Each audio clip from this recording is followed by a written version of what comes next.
පියාණන්ගේද පුත්‍රයාණන්ගේද ශුද්ධාත්මයන්ගේද නාමයෙන් අප ස්වාමීන් වන ජේසුස් ක්‍රිස්තුස් වහන්සේගේ වරප්‍රසාදයත් දෙවි පියාණන් වහන්සේගේ ප්‍රේමයත් ශුද්ධාත්මයන් වහන්සේගේ සහභාගීකමත් ඔබ සියල්ලන් සමග පවතිවා. ඔබ සමගද පවතිවා. ක්‍රිස්තුස් වහන්සේ තුල මා ප්‍රේමවන්ත සහෝදර සහෝදරියනි, අද මේ මහා සිකුරාදා මිෂදෝ මෙහෙය කොටස් තුනකින් සමන්විත වෙනවා. පළමුවෙන්ම දේව වචනය, දීර්ඝ සුවිශේෂය, ඒ සුවිශේෂය අතරතුරදීම අපි ජේසුස් වහන්සේ කුරුසියේ සිට වදාළා වූ ශ්‍රී වාක්‍ය 7 මෙනෙහි කිරීම සිදු කරනු ලබනවා. ඉන් අනතුරුව අපි දීර්ඝ විශ්වාසිකගේ ආඥාව සහ දිව්‍ය සප්‍රසාදික මෙහෙය අද දිව්‍ය අභිරහස් කිරීම සිදු කරන්නේ නැහැ. මන්ද උන්වහන්සේ දිව්‍ය පූජා යාගය, සුද්ධ වූ දිව්‍ය පූජා යාගය උන්වහන්සේගේ කුරුසියේ යාගය තුල උන්වහන්සේ සිදු කළ නිසා, එනිසා අපි ඒ සුදු කුරුසිය පාමුල දැන් මා වෙනුවෙන් ජීවිතේ පූජා කළ ඒ ස්වාමින් වහන්සේ ඉදිරියේ අපි සමාව අයද සිටිමු. උන්වහන්සේ ඉදිරියේ මා ඔබ වෙනුවෙන් මගේ ජීවිතය පූජා කළා. හැම දෙයක්ම මම ඔබ වෙනුවෙන් දුන්නා. ඒ අපගේ පව් නිසායි, අපගේ අපරාධ නිසායි. අපි භාවනා කරමු, ගායනා කරමු.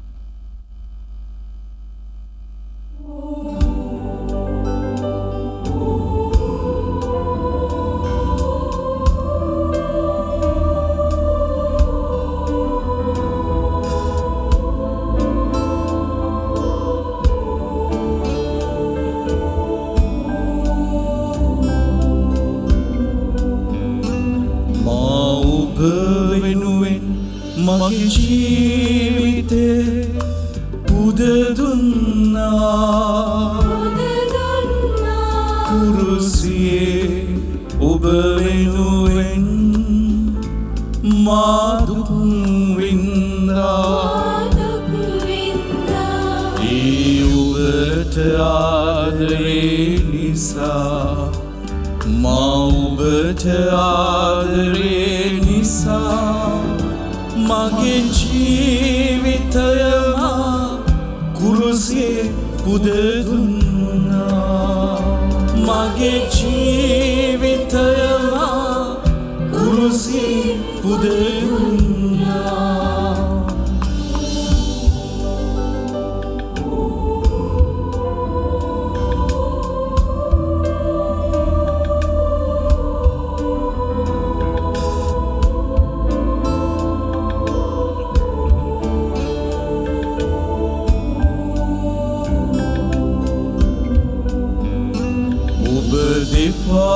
නැමෙත අයදිමු කමා කුරුසියේ පාමුලේ වැඳ වැටි අයදිමු කමා කුරුසියේ පාමුලේ ඔබ දෙපා නැමෙත අයදිමු කමා කුරුසියේ පාමුලේ වැඳ වැටි අයදිමු කමා කුරුසියේ පාමුලේ.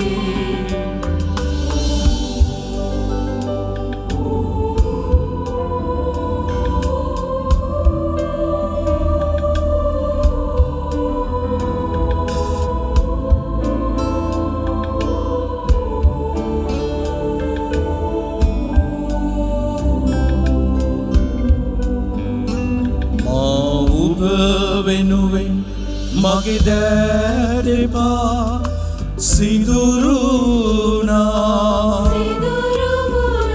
කුරුසියේ මගේ ලය පැලිලා රුධිරය ගැලුවා ඔබට ආදරේ නිසා මා ඔබට ආදරේ නිසා මගේ ජීවිතවා කුරුසියේ පුද දුන්නා මගේ ජීවිතවා කුරුසියේ පුද දුන්නා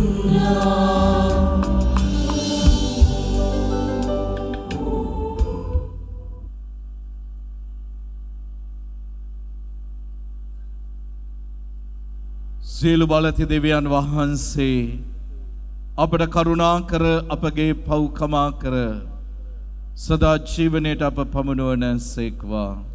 ආමේන්.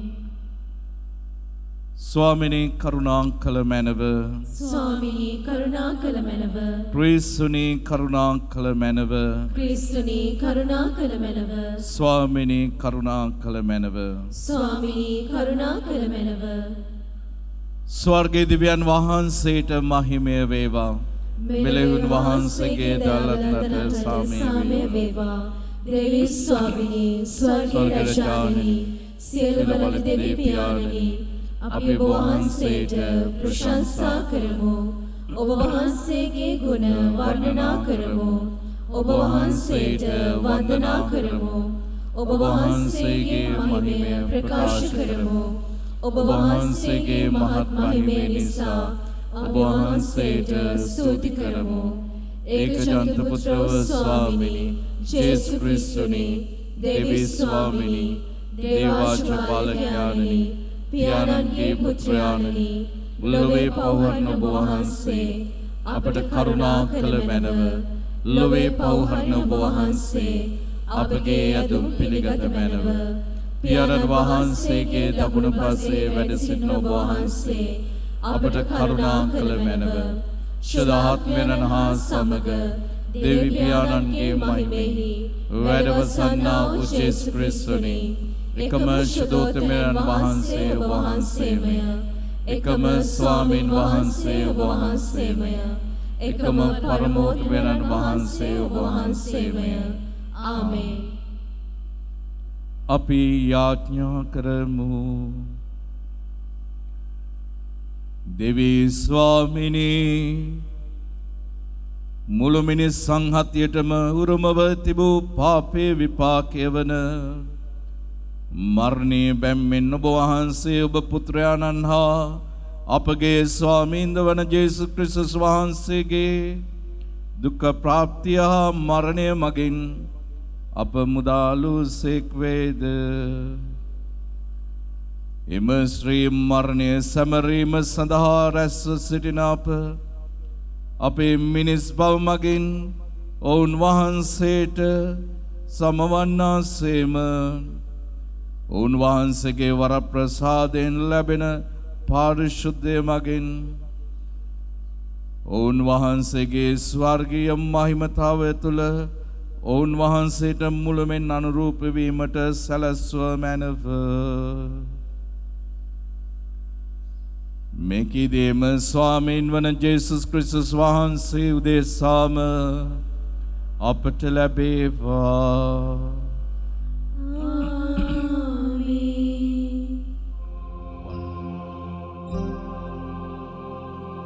සාදුකාරය සඳහා සියලු දෙනාම නැගිට සිටින්න.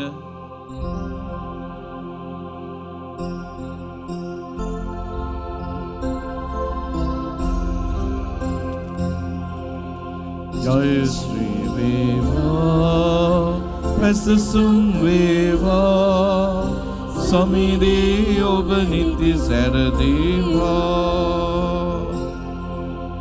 जय श्री वेवा प्रसुम वेवा समिदे ओब नित्य सर देवा. उन्वහන්සේ කුරුසේ මරණය දක්වා පහත් වී කීකරු වූසේක. ජය ශ්‍රී වේවා පසසුම් වේවා සමිදේ ඔබ නිති සැරදේවා. ජය ශ්‍රී වේවා පසසුම් වේවා සමිදේ ඔබ නිති සැරදේවා.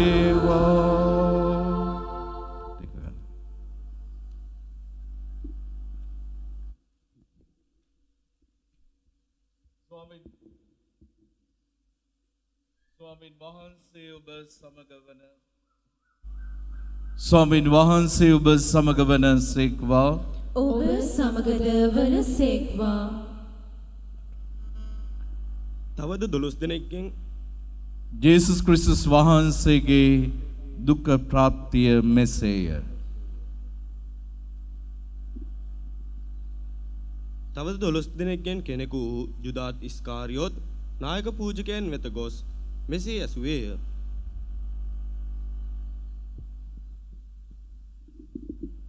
යේසුස් වහන්සේ ඔබට පාවා දුන්නොත් ඔබ මට දෙන්නේ කුමක්ද? ඔහු රිදී කාසි 30ක් කිරා ඔහුට දුන්හ. එතෙන් පටන් ඔහු උන්වහන්සේ පාවා දෙන්නට සුදුසු අවස්ථාවක් සෙවීය.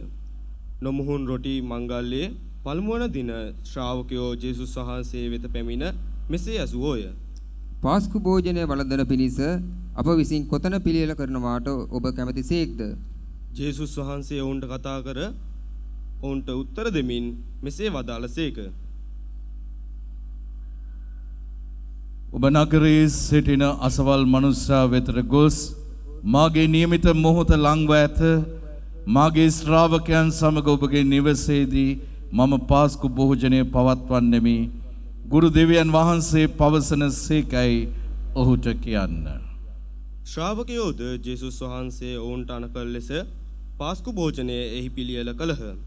සවස් වූ කල උන්වහන්සේ ශ්‍රාවකයන් 12 දෙනා සමග කෑමට හිඳගත් සේක. ඔවුන් කෑම කමින් සිටියදී ඔවුන් වහන්සේ කතා කොට මෙසේ වදාළසේක.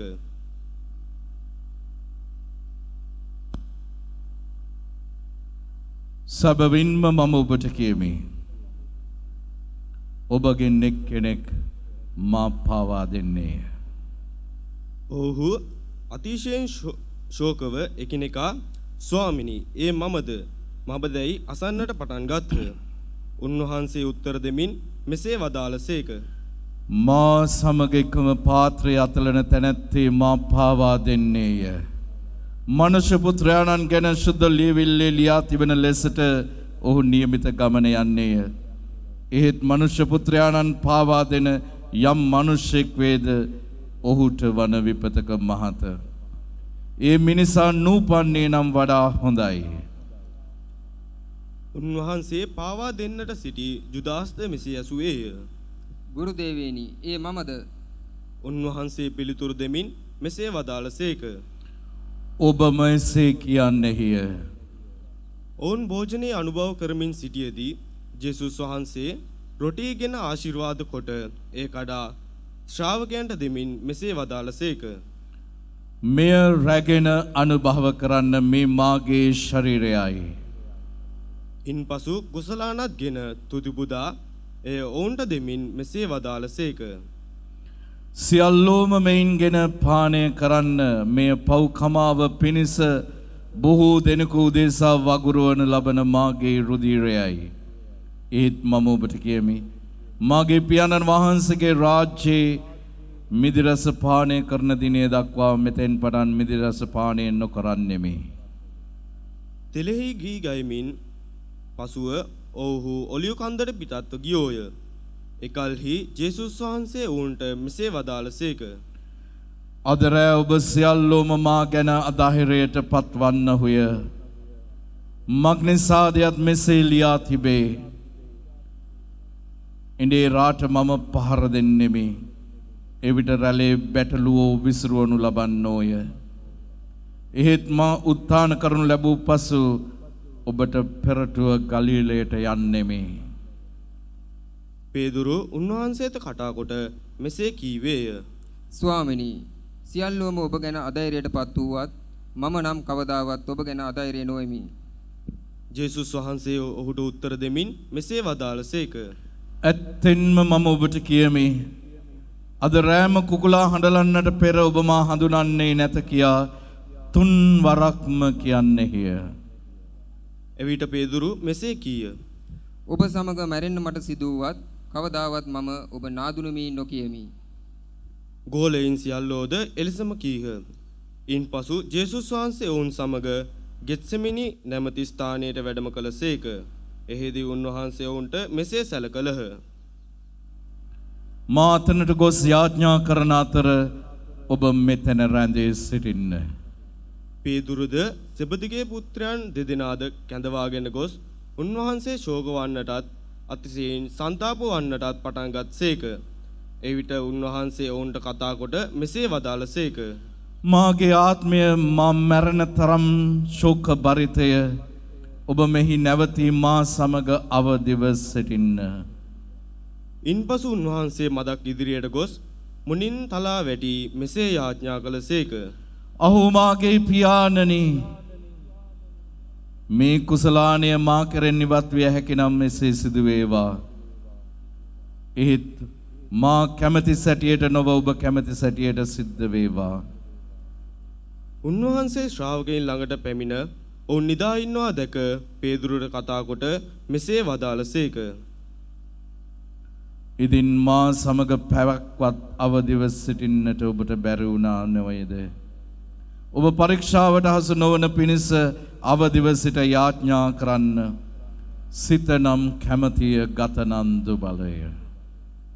උන්වහන්සේ නැවත දෙවන වරටත් නික්ම ගොස් මෙසේ යාඥා කළසේක. අහෝ මාගේ පියාණනි, මා විසින් පානය නොකොට මේ කුසලාන පහ කළ නොහැකි නම් ඔබගේ කැමැත්ත සිදු වේවා. උන්වහන්සේ ජලිත් වඩින තෙක් ඔවුන් නිදා ඉන්නවා දුටුසේක. මක්නිසාදයත් ඔවුන්ගේ නෙත් නිදිබරිතව තිබුණේය. උන්වහන්සේ ඔවුන්ගෙන් ඉවත්ව ගොස් තුන්වෙනි වරටත් එම වචනයම කියා යාඥා කළසේක. ඉන්පසු උන්වහන්සේ තම ශ්‍රාවකයන් වෙත පැමිණ මෙසේ වදාළසේක. දැන් ඉතින් නිදාගෙන විවේක ගන්න. මෙන්න මනුෂ්‍ය පුත්‍රයා පව්කාරයන් අතර පාවා දෙනු ලබන මොහොත ළඟය. නැගිටින්න, අපි යමු. අන්න මා පාවා දෙන්නා ඉතා සමීපය. උන්වහන්සේ මෙසේ පවසද්දී 12 දෙනාගෙන් එක්කෙනෙකු ජුදාස්ද ඔහු සමග නායක පූජකයන් හා ප්‍රජාමූලිකයන් විසින් යවන ලද කඩුමුගුරු රැගත් මහා පිරිසක්ද පැමිණියෝය. උන්වහන්සේ පාවා දෙන්නා විසින් ඔවුන්ට ලකුණක් දී තිබුණේය. එනම් මම යමෙකු සිප වැළඳගනී නම්ද ඔබ සොයන තැනැත්තා ඔහුය. ඔහු අල්ලා ගන්න. එකෙනෙහිම ජේසුස් වහන්සේ ළඟට આવුත් මෙසේ කියමින් උන්වහන්සේ සිප වැළඳගත්තේය. ගුරුතුමාණනි, ඔබට සෙත් වේවා. ජේසුස් වහන්සේ ඔහු අමතා මෙසේ වදාළසේක. මිත්‍රය, ඔබ කරන්නට ආදේ කරන්න. එවිට ඔහු ඉදිරියට පැමිණ ජේසුස් වහන්සේ අල්ලා ගත්තෝය. ජේසුස් වහන්සේ සමග සිටි ඔවුන්ගෙන් එක්කෙනෙක් තම කඩුව ඇද අග්‍රපූජකයාගේ දාසයාට ගසා ඔහුගේ කන කපා දැමුවේය. එවිට ජේසුස් වහන්සේ ඔහුට කතා කොට මෙසේ වදාළසේක. ඔබේ කඩුව කොපුවේ දමා ගන්න. මග්නිසාද කඩු ගන්නා සියල්ලෝම කඩුවෙන් නසින්නෝය. ඔබ සිතන්නේ දෙවිය දූතයන්ගේ සේනාංක 12කට වඩා වහාම එවනමෙන් මාගේ පියාණන් වහන්සේගෙන් මට ඉල්ලන්නට නොහැකිය කියාද? එසේ කළොත් මේ ආකාර සිදු වෙන්නට ඕනෑ යයි දන්වා වදාළ වාක්‍ය ඉෂ්ට වන්නේ කෙසේද? එකෙනෙහිම ජේසුස් වහන්සේ සෙනග අමතා මෙසේ වදාළසේක. ඔබ සොරකුට විරුද්ධව මෙන් කඩු මුගුරු රැගෙන මා අල්ලන්නට පිටත්වාවහුද? මා දිනපතා දේව මාලිගාවෙහි උගන්වමින් සිටියෙමි. එහෙත් ඔබ මා අල්ලා ගත්තේ නැත. මේ සියල්ල සිදුවේ දිවසුරුන් ලියූ වාක්‍ය ඉෂ්ට වන පිණිස. එවිට ශ්‍රාවකයන් සියල්ලෝම උන්වහන්සේව අතහැර පලා ගියෝය. ජේසුස් වහන්සේ අල්ලාගත් අය උත්තම පූජක කයිපාස් ළඟට උන්වහන්සේව ගෙන ගියෝය. එතන විනෝදරියෝද ප්‍රජාමූලිකයෝද රැස් සිටියෝය. පේදුරු උත්තම පූජකයාගේ මාලිගාව දක්වාම උන්වහන්සේගේ පසුපස්සේ දුරින් ගමන් කොට ඇතුළට ගොස් තීන්දුව දකින පිණිස සේවකයින් සමග හිඳගත්තේය. නායක පූජකයෝද මුළු මන්ත්‍රණ සභාවද ජේසුස් වහන්සේ මරණයට තීන්දුව කරන්නට උන්වහන්සේට විරුද්ධව බොරු සාක්ෂි සෙවූහ. බොරු සාක්ෂිකාරයින් කිහිප දෙනෙක්ම ඉදිරිපත් වූ නමුත් එකක්වත් සොයාගත්තේ නැත. අන්තිමේදී දෙන්නෙකු ඉදිරිපත් වී මෙසේ පැවසූහ. දේවමාලිගාව බිඳහෙලා 3 දෙනකින් ඒ ඉදි කරන්නට මට පුළුවනයි මේ මිනිසා පැවසුවේය. නායක පූජකයා නැගිට ජේසුස් වහන්සේගෙන් මෙසේ ඇසුවේය. ඔබ කිසි පිළිතුරක් දෙන්නේ නැද්ද? මොවුන් ඔබට විරුද්ධව දරන සාක්ෂිය කුමක්ද? එහෙත් ජේසුස් වහන්සේ නිශ්ශබ්දව සිටිසේක. එවිට නායක පූජකයා උන්වහන්සේට කතා කොට මෙසේ ඇසුවේය. ඔබ දෙවියන් වහන්සේගේ පුත්‍රයාණන් වූ ක්‍රිස්තුවරයාණෝදැයි අපට දන්වන මෙන් ජීවමාන දෙවියන් වහන්සේගේ නාමයෙන් දිවුරා කියන්න.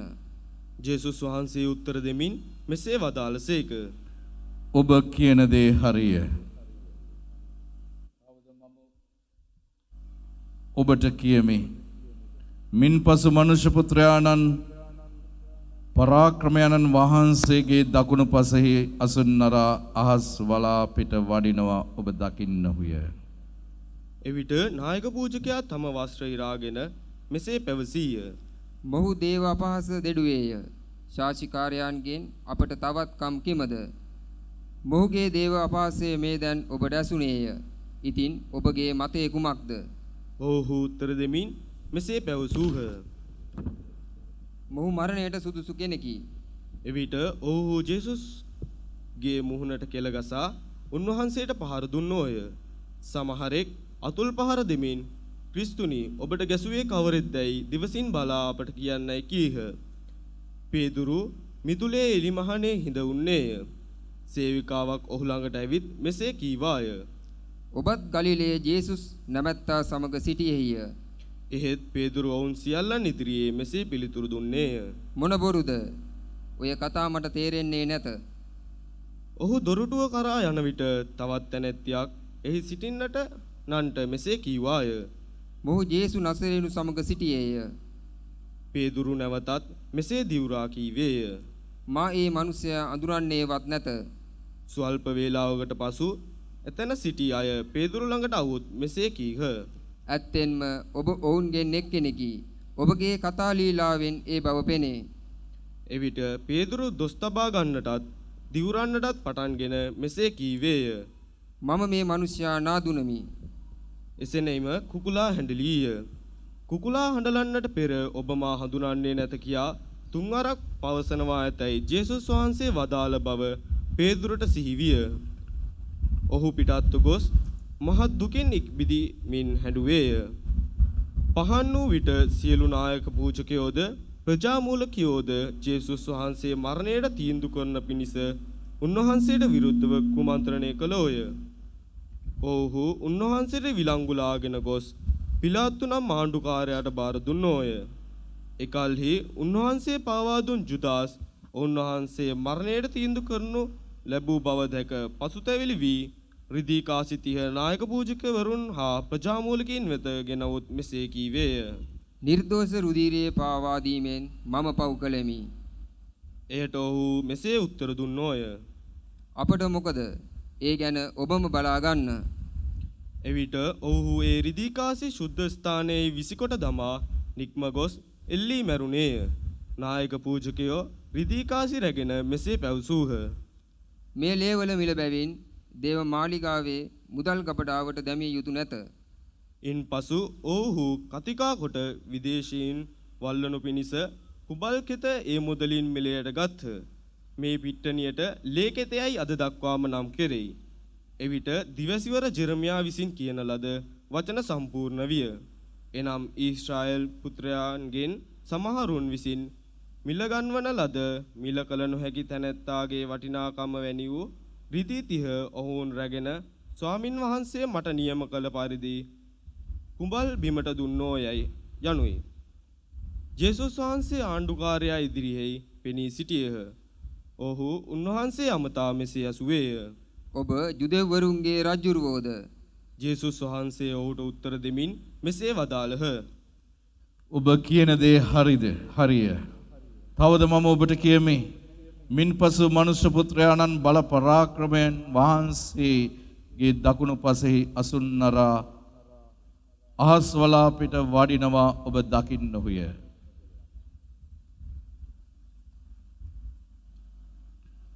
ඔබම එසේ කියන්නේය. තමන් වහන්සේට විරුද්ධව නායක පූජකයෝද ප්‍රජාමූලිකයින්ද කළ පැමිණිලිවලට උන්වහන්සේ කිසි පිළිතුරක් දුන්නේ නැත. එවිට පිලාත් උන්වහන්සේට කතා කොට මෙසේ විචාලේය. ඔබට විරුද්ධව කාරණා කීයක් ගැන මොහු සාක්ෂි දරන්නෝද කියා ඔබට අසෙන්නේ නැද්ද? එහෙත් උන්වහන්සේ වචනයකින්වත් ඒ කිසි චෝදනාවකට උත්තර නොදුන්සේක. ඒ ගැන ආණ්ඩුකාරයා අතිශයින් විමතියට විය. මංගල දවසේදී සෙනග ඉල්ලා සිටින සිරකරුවෙකු ආණ්ඩුකාරයා විසින් නිදහස් කිරීම සිරිතක් වී තිබුණේය. එකල්හි බරබ්බාස් නම් ප්‍රසිද්ධ අපරාධකාරයෙක් සිරගතව සිටියේය. එබැවින් ඔවුන් රැස් වූ විට පිලාත් කතා කොට මෙසේ ඇසීය. මා විසින් ඔබට කවරෙකු නිදහස් කරනවා හරිනවාට ඔබ කැමතිද? බරබ්බාස්ද නැතහොත් ක්‍රිස්තුස් යයි කියන ජේසුස්ද? මක්නිසාදයත් ඔවුන් ඊර්ෂ්‍යාවෙන් උන්වහන්සේ පාවා දුන්නේ යයි පිලාත් දැන සිටි හේිනි. තවද ඔහු විනිශ්චාසනයේ ඉදිරියේ හිටිද්දී ඔහුගේ භාර්යාව ඔහුට පණිවිඩයක් යවන්නේ ඒ සත්පුරුෂයාට කිසිවක් නොකරන්න. කුමක් හේින්දයත් ඔහු නිසා මම සිහිනයකින් බොහෝ දුක් විඳෙමි යයි කීවාය. එහෙත් නායක පූජකයෝද ප්‍රජාමූලිකයෝද බරබ්බාස්ව ඉල්ලන්නට ජේසුස් වහන්සේ නසා දමන්නටත් සෙනග කැමති කරවා ගත්තෝය. ආණ්ඩුකාරයා වුණට කතා කොට මෙසේ ඇසුවේය. මේ දෙදෙනා අතරින් කවරෙකු මා විසින් නිදහස් කර දෙනවාට ඔබ කැමතිද? ඔව්හු මෙසේ පැවසූහ. බරබ්බාස්. පිලාත් මෙසේ විචාලේය. එසේනම් ක්‍රිස්තුස් කියන ජේසුස්ට මා විසින් කුමක් කළ යුතු වේද? ඔව්හු මෙසේ උත්තර දුන්නෝය. කුරුසියේ ඇනගසනු. එවිට පිලාත් මෙසේ ඇසුවේය. මක් නිසාද මොහු කළ අපරාධය කුමක්ද? එහෙත් ඔව්හු වඩ වඩා අමර ගසමින් මෙසේ ඇසුවෝ කීවේය. කුරුසේ ඇනගසනු. මෙලෙස කෝලහලයේ වැඩි වෙනවා මිස තමාගේ උත්සාහයෙන් කිසි පළක් නොවන බව දැක පිලාත් වතුරගෙන සෙනග ඉදිරියෙහි අත සෝදමින් මෙසේ කීවේය. මේ මිනිස්යාගේ ලේ ගැන මම නිදොස්ය. ඔබම වග බලා ගන්න. මුළු සෙනගම මෙසේ පිළිතුරු දුන්හ. ඔහුගේ රුධිරය අප පිටත් අප දරුවන් පිටත් පතිත වේවා. ඉන්පසු ඔහු බරබ්බාස් ඔවුන්ට නිදහස් කර දුන්නේය. ජේසුස් වහන්සේට තලවා කුරුසයේ එනගසුණු පිණිස ඔවුන්ට බාර දුන්නේය. එකල්හි ආණ්ඩුකාරයාගේ හේවායෝ ජේසුස් වහන්සේ ප්‍රොතෝරියම් නම් රජවාසලට ගෙන ගොස් මුළු සේනාංකය උන්වහන්සේ වෙත රැස් කළහ. ඔව්හුද උන්වහන්සේගේ වස්ත්‍ර කඩා දමා රතු ජගලාන්තෝ උන්වහන්සේට පෙරෙව්වෝය. තවද කටුවටුන්නක් ගොතා උන්වහන්සේගේ සිරසේ තබමින් බටදණ්ඩක් දක්තු අතට දී උන්වහන්සේ ඉදිරියෙහි දන නමා මෙසේ කීමින් උන්වහන්සේට සරදම් කළෝය. යුදෙව්වරුන්ගේ රජාණනි සරදේ. ඔහු උන්වහන්සේට කෙලගසා බටදණ්ඩගෙන උන්වහන්සේගේ සිරසට වරින් වර ගැසුවෝය. උන්වහන්සේට සරදම් කළ පසු ඔහු උන්වහන්සේට පෙර වූ ජගලාන්තුව ගලවා දමා උන්වහන්සේගෙන්ම වස්ත්‍ර අන්දවා කුරුසේ යන ගසුණු පිණිසගෙන ගියෝය. ඔහු නික්ම යන කල සීමෝන් නම් සිරණේ මිනිසෙකු සම්භවි උන්වහන්සේ කුරුසේ උසලා ගන්න යන්නට ඔහුට බල කළෝය. ඔහු ගොල්ගොතා හෙවත් කපාල නැමැති ස්ථානයට පැමිණි කල තිත්තකාඩිය හා මුසු කළ මිදි රස උන්වහන්සේට බොන්නට දුන්හ. එහෙත් උන්වහන්සේ එය රස බලා පානය කරන්නට අකමැති වූසේක. උන්වහන්සේ කුරුසියේ යන ගැසූ පසු ඔහු උන්වහන්සේගේ වස්ත්‍ර දාදු දමා බෙදා ගත්තෝය. තවද ඔහු එතන හිඳගෙන උන්වහන්සේ රැකවල් කළෝය. තවද ජුදේන්ගේ රජු ජේසු නසරේනු යයි කියා උන්වහන්සේ පිළිබඳව චෝදනා පත්‍රය ලියා උන්වහන්සේගේ සිරසට උඩින් තැබුවෝය. ඉන්පසු සොරු දෙදෙනෙක් දකුණු පසෙහි එක්කෙනෙක්ද වම් පසෙහි එක්කෙනෙක්ද උන්වහන්සේ සමග කුරුසවල ඇනගසනු ලැබූහ. තවද මග යන්නෝ තමන් හිස්සන වනා උන්වහන්සේට සරදම් කරමින් මෙසේ කීවෝය. දේවමාලිගාව බිඳ දමා තුන් දෙනකින් එය නැවත ඉදි කරන්නේ ඔබ නොවේද? ඔබම ගලවා ගන්න. ඔබ දේවපුත්‍රයා නම් කුරුසයෙන් බැස එන්න. ඒ ආකාරයෙන්ම නායක පූජකයෝද විනයදරයන් හා ප්‍රජාමූලිකයෝද එක්ව උන්වහන්සේට කවටකම් කරමින් මෙසේ කීවෝය.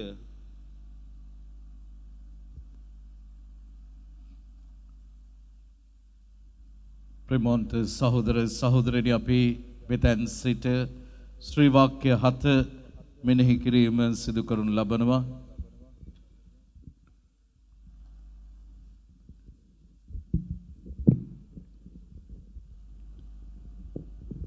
පළවෙනි ශ්‍රී වාක්‍ය ලූක්තුමාගේ සවාරංචියේ 23 වෙනි පරිච්ඡේදයේ 32 සිට 33 දක්වා.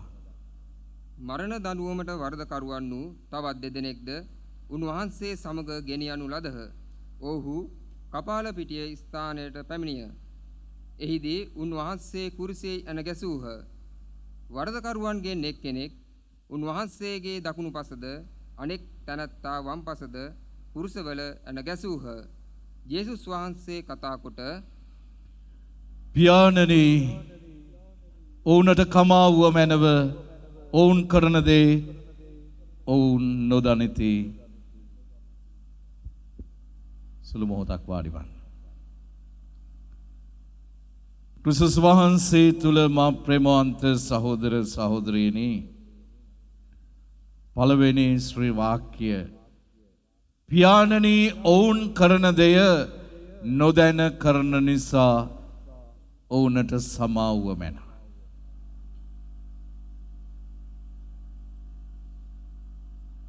ජේසුස් වහන්සේ සමාව දීම පිළිබඳ කළ බොහෝ දේශනාවල් තියෙනවා. හුඟක් අවස්ථාවලදී ඒ ප්‍රකාශ කළා. මතයතුමාගේ සුභාරංචියේ 18 වෙනි පරිච්ඡේදයේ 21 වෙනි වගන්තියේ සිට අපිට සඳහන් වෙනවා පේදුරුතුමා ඇවිල්ලා අහනවා ජේසුස් වහන්සේගෙන් මට විරුද්ධව වැරදි කරන කෙනාට මම සමාව දෙන්නට ඕනේ කොච්චර වෙලාවක්ද, කොච්චර වාරයක්ද, සත් වාරයක්ද? මොකද පුරාණ කිවිසුමේ තිබුණේ සත් වාරයක් දක්වා සමාව දෙන්න, එහෙම නැත්නම් ඕගෙන් පලි ගන්න කියලා. ජේසුස් වහන්සේ කියනවා 7 වරක් නෙමෙයි 70 වාර 7 වරක්. ඒ කියන්නේ අසීමිත ප්‍රමාණයක් සමාව දෙන්නට කියලා තමයි උන්වහන්සේ කියන්නේ. දැන් මේ උන්වහන්සේ කියපු දේ මෙන්න උන්වහන්සේට දැන් අත්දකින්නට සිදු වෙනවා. මම ප්‍රේමවන්ත සහෝදර සහෝදරියනි, ඒ වගේම ජේසුස් වහන්සේ ප්‍රකාශ කළා, උන්වහන්සේ කිව්වා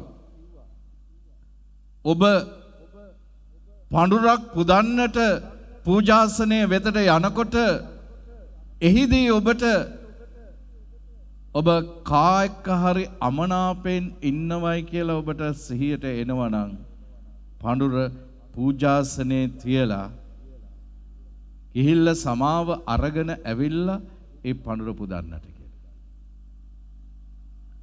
ප්‍රේමවන්ත සහෝදර සහෝදරියනි, දැන් ජේසුස් වහන්සේ මේ මහා ජීවිත පූජාව නැමැති පඳුර දැන් කල්වාරි මස්සකයේ පළවෙනි වතාවට මුළු මහත් මනුෂ්‍ය වර්ගයාගේම පාපයෙන් නිදහස් කිරීම සඳහා පුදන්නට යන්නේ. මන්ද පුරාණ ගිවිසුමේ මේ යාගය සිදු කළේ කැලල් රහිත බැටළුවෙක්ව ගෙනල්ලා මරලා ඌව පූජා කරලා තමයි ඒ දේ සිදු කළේ. දැන් මේ මහා ජීවිත පූජාව තමයි උන්වහන්සේ කරන්නට යන්නේ. උන්වහන්සේගේම මතකයට එන්නට ඇති දෙයියනේ මම මේ මිනිස්සුන්ට මෙහෙම දෙයක් කිව්වා නේද? ඔබ පඳුරක් අරගෙන පූජාසනය වෙතට යද්දී ඔබට විරුද්ධව පව් කරපු අයට ඔබ කරපු නෙමෙයි ඔබට විරුද්ධව පව් කරලා තියෙනවා නම් කවුරු හරි ඒක නා ගිහිලා ඔබ ගිහිලා සමාව ගන්න. මෙන්න ජේසුස් වහන්සේ ඒ මහා ජීවිත පූජාව ඒ පඬුර ඔප්පු කරන්නට මත්තෙන් උන්වහන්සේ නිදහස් වෙනවා, සමාව ගන්නවා. උන්වහන්සේ කියනවා පියාණනි ඔවුන් කරන දේ නොදැන කරන නිසා ඔවුන්ට සමාව දෙන්න. ප්‍රේමන්ත සහෝදර සහෝදරයනි, අපි හැම කෙනෙක්ම අපේ ජීවිතවල හිර වෙන තැනක් තමයි මෙතන. අපිව හිර කර තබන තැනක් තමයි මෙතන. ඒ තමයි සමාව දීම.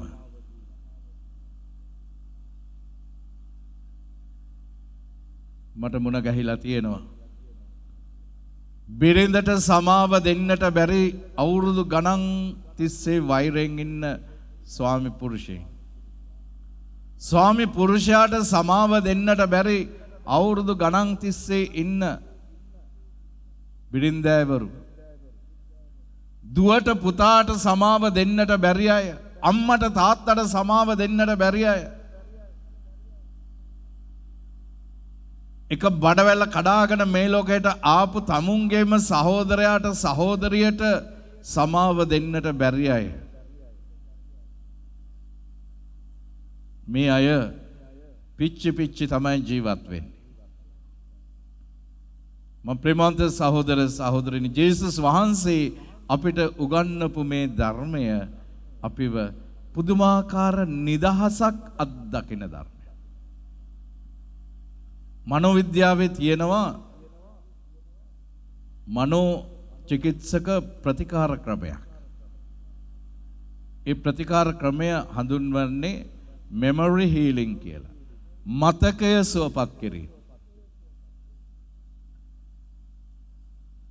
එහිදී ඇතැම් විට මේ හිරවීම තියෙන්නේ, අපි වෛද්‍ය විද්‍යාවේ කතා කරන්නේ සික්නස්, ලෙඩ රෝග ගැන. මානසික විද්‍යාවේ කතා කරන්නේ ස්ටක්නස්, හිරවීම. සමහර විට මේ සමාව දෙන්නට බැරි ඒ දේ තමයි, ඒ දේ ඇති වෙලා තියෙන්නේ මව් කුසේ ඉඳලා. මව් කුසේ ඉඳලා. සමහරට ඒ දේ දන්නෙත් නැහැ.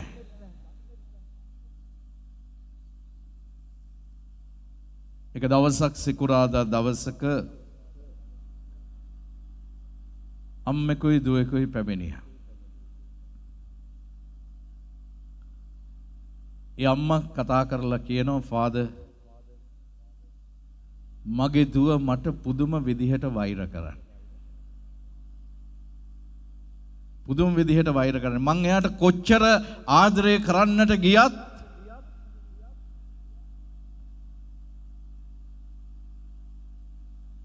ඒ හැම දෙයක්ම පේන්නේ වැරදි විදිහටයි.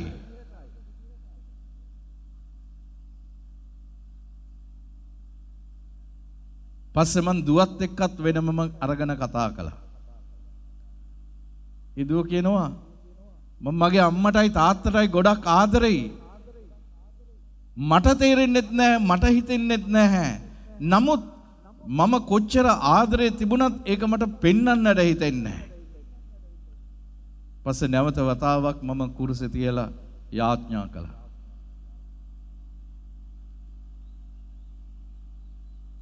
මට යම් කිසි දෙයක් දැනුණා, තේරුණා. කුරුසේට දැනුණා. දුවට මං කිව්වා, පොඩ්ඩක් පුතේ එළියෙන් ඉන්න ඔයා, මම මේ අම්මත් එක්ක පොඩ්ඩක් කතා කරන්න. අම්මේ, මට ඇත්ත කියන්න. ඔබ මේ දරුවව ප්‍රතික්ෂේප කළා නේද? ඒ අම්මා හොඳටම අඬන්න ගත්තා.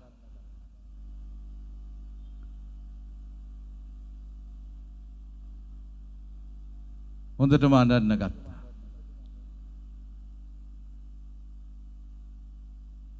ඔව් ෆාදර්,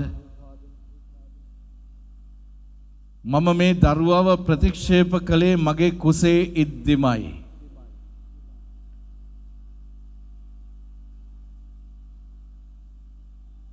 මට දුවලා 3 දෙනෙක් ඉන්නේ. මේ ඉන්නේ 3 වෙනි දුව.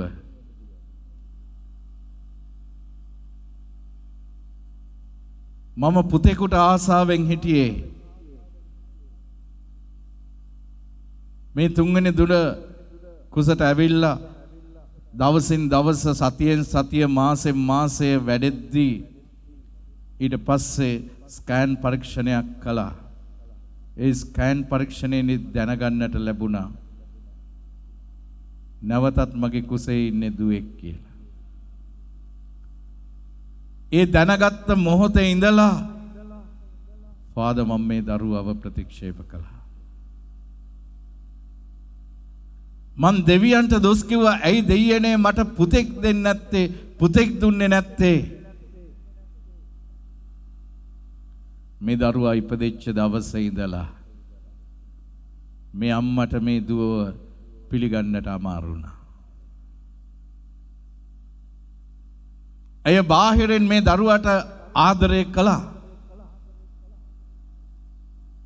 මේ දරුවාට කිරි දුන්නා, හැදුවා වැඩුවා. නමුත් ඇතුළාන්තයෙන් හැමතිස්සෙම තිබුණ ලොකු තුවාලයක්, ප්‍රතික්ෂේපයක්.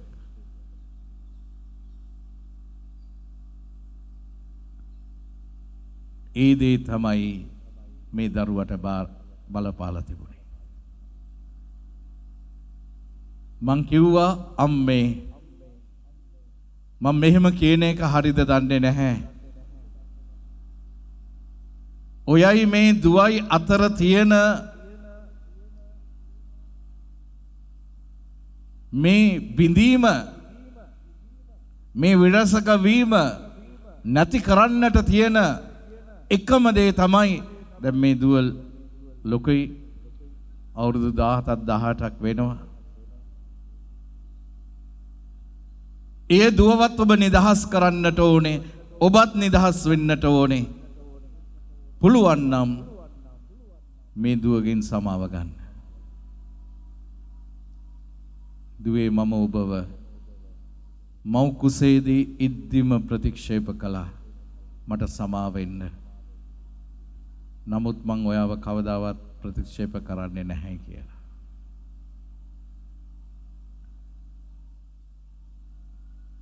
මං කිව්වා දැන් මෙතන කරන්නට එපා. ඒකට දවසක් එයි. අන්නේ දවසේදී ඔබ මේ දේ කරන්න. මේ අම්මා මේ දේ කරලා තිබුණා. එදා ඉඳලා අනිත් හැම දරුවෙකුටම වඩා මහා පුදුමාකාර ලෙස මේ අම්මට ආදරය කරන්නට පටන් ගත්තා මේ දුව. අද මේ මව් කුසේදීම ඉඳලා වෛර කරන අය ඉන්නවා. සමහර විට රෝග නිදානය අපි දන්නේ නැහැ. සමහර විට ඔබේ ස්වාමි පුරුෂයාට ඔබ ඒ ආකාරයට ඔබගේ ජීවිතයේ අතීතයේ සිදුවෙච්ච දේවල් එක්ක නිදහස් වෙන්නට බැරිව ඔබ වෛර කරනවා ඇති. එසේනම් අපි හැම කෙනෙක්ම නැගිට සිට සමාව අයදමු. සමාව වෙන්න මට ජේසු මට පිහිට වෙන්න. මගේ අතීතය මට වද දෙද්දී, මට වෙන කරපු අය මගේ සිහියට එද්දී ඒ පිළි අරගෙන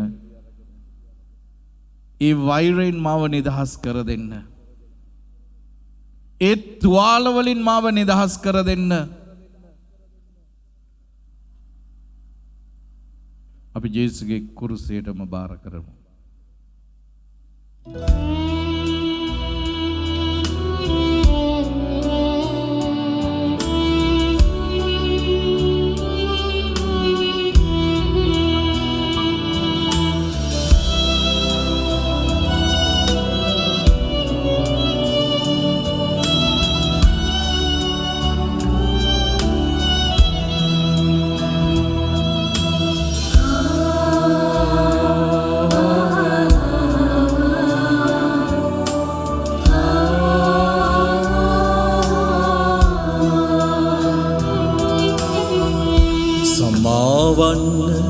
මට ජේසු පිහිටවන්න මට ජේසු සමාවන්න මට ජේසු පිහිටවන්න මට ජේසු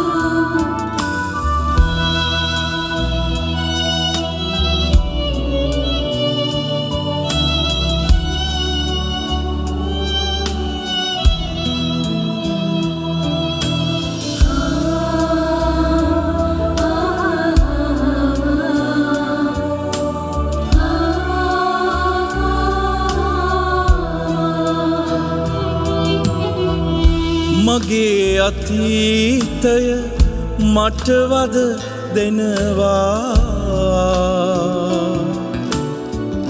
මට වින කලවුන් සිහියට එනවා මගේ අතීතය මට වද දෙනවා මට වින කලවුන් සිහියට එනවා අමතක කරන්න බෑ සමාව දෙන්නත් බෑ පිහිටවන්න මට ජේසු පිහිටවන්න මට ජේසු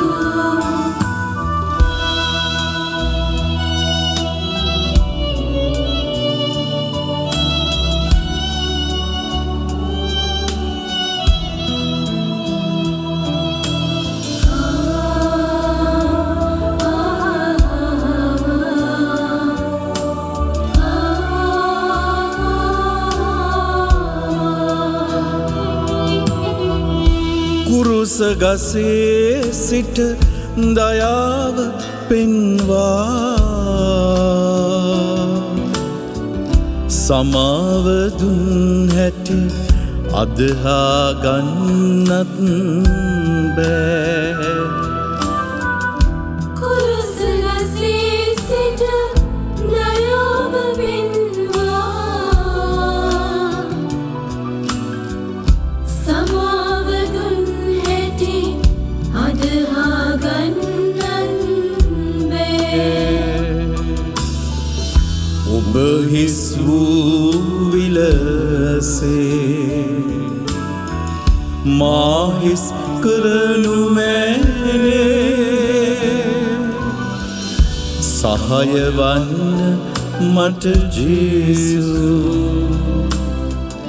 සහාය වන්න මට ජේසු සමාවන්න මට ජේසු හැමෝම කියන්න. පිහිටවන්න මට ජේසු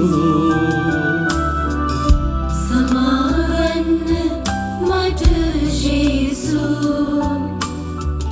පිහිටවන්න මට ජේසු දෙවන ශ්‍රී වාක්‍ය සඳහා නැගිට සිටින්න.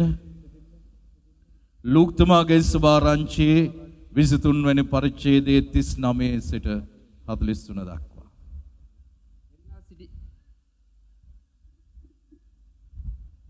එල්ලා සිටි වරදකරුවන්ගෙන් එක්කෙනෙක් උන්වහන්සේට අපහාස කරමින් ඔබ ක්‍රිස්තුස් නොවේද? ඔබවත් ගලවාගෙන අපවත් ගලවා ගන්නයි කීය. අනිකා ඔහුට තරවටු කරමින් එම දඬුවම පැමිණ සිටින ඔබ දෙවියන් වහන්සේටවත් බිය නැද්ද? අපට දඩුවම් ලැබීම සාධාරණය.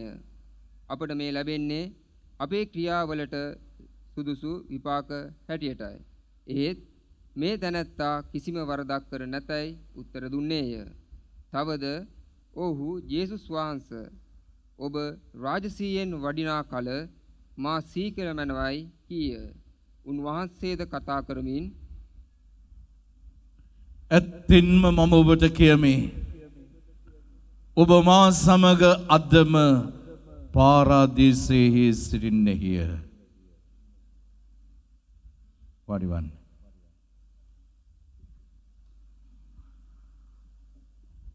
ක්‍රිස්තුස් වහන්සේ තුල මා ප්‍රේමවන්ත සහෝදර සහෝදරියනි.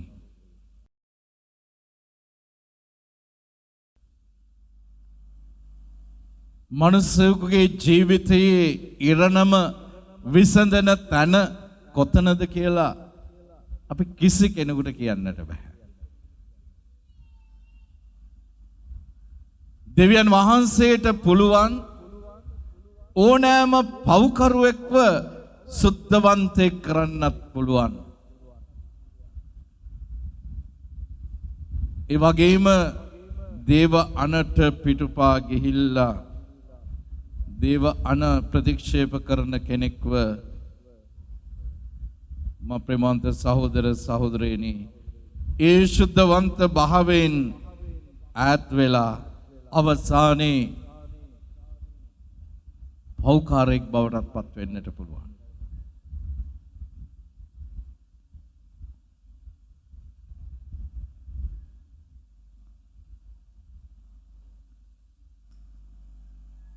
මා ඔබත් එක්ක දවසක් බෙදාගත්තා. ස්ටීව් බොබ්ස් ගැන.